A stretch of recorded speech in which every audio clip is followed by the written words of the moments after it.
শাকলাইন রহমান লিখেছেন, I am currently working floor manager in a restaurant, but I want to switch as a care assistant. Okay. I have worked with the company over 6 months as a part-time along with my other main job. Fine. Now, if I want to switch, what documents I may need and how much money I need to show on my bank account, and is there any possibility of getting a home office interview?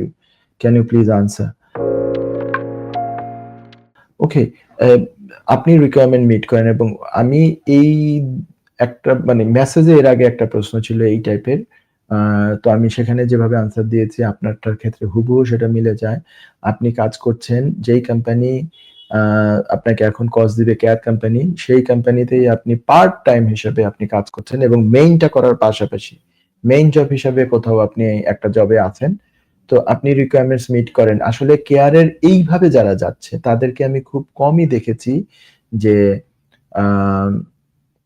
ইয়ে হয়, তাদেরকে খুব কমই আমি দেখেছি যে তাদের interview হয়। কারণ ওই যে উনি ৩-৪ মাস ওখানে যে কাজ করেছেন ওটাতেই প্রুভ হয়ে গেছে যে উনি একটা জেনুইন ওয়ার্কার ওইখানে।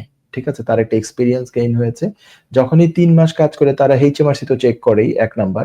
আর ২ নাম্বার হচ্ছে সাধারণত আমরা কি করি, ওই যে কসের মধ্যে এক্সট্রা স্পন্সর নোটে দিয়ে দেই যে সে আমার এখানে এত তারিখ থেকে কাজ করে, সে ৩ মাসের চেয়ে বেশি কাজ করে, স্পন্সর নোটে দেই। অন্য জায়গায় দেওয়ার তো স্কোপ নাই।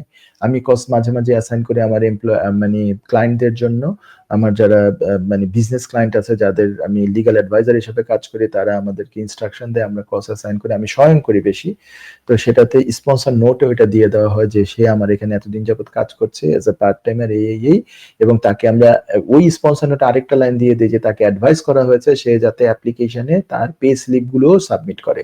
তো অ্যাপ্লিকেশনে পে স্লিপ গুলো আমি বলবো যে আপলোড করার জন্য। ঠিক আছে? আপনি বলেছেন কত টাকা লাগবে। আচ্ছা, প্রশ্নটার একটা লাইনের জন্য আমি প্রশ্নটা আবার দেখতে চাচ্ছি। উনি কি কোনো ডিপেন্ডেন্টের কথা বলেছেন? এই প্রশ্নটা মিস্টার এইমাত্র আমাকে যে মেসেজে প্রশ্ন দেওয়া হয়েছিল, along with my other main job, what's the next lines? Okay, now if I want to switch order and how much money I need to show my bank account and is there any possibility? Okay, bank অ্যাকাউন্টে হচ্ছে যে ওরা যদি আপনাকে ওই maintenance certify করে তাহলে তো ব্যাংক স্টেটমেন্ট দিতেই হবে না। আর যদি মেইনটেনেন্স ওরা সার্টিফাই না করে, নো দেয়, তাহলে হচ্ছে ১২৭০ পাউন্ড আপনার অ্যাকাউন্টে থাকা লাগবে। ঠিক আছে? আর ইন্টারভিউ নেওয়ার পসিবিলিটি আমি মনে করি যথেষ্ট কম। কারণ হচ্ছে আপনি ওই যে আগে কয়েক মাস কাজ করেছেন এই কোম্পানিতে এবং পে স্লিপ আপলোড হচ্ছে, এমপ্লয়ারও তার স্পন্সর নোটের মধ্যে যদি এইভাবে বলে দেয়, তাহলে কিন্তু ইন্টারভিউ হওয়ার চান্স রিয়েলি পুর। আমি এখনো ইন্টারভিউ নিতে দেখি নাই। জেনুইন কোম্পানি যদি হয়, কোম্পানির ট্র্যাক রেকর্ডও যদি ভালো থাকে, ইন্টারভিউ আমি দেখছি না তো যে কেয়ারের ভিসাতে আর ইন্টারভিউ হচ্ছে। আশা করি আপনি প্রশ্ন উত্তর পেয়ে গেছেন। Thank you mister Saqlain.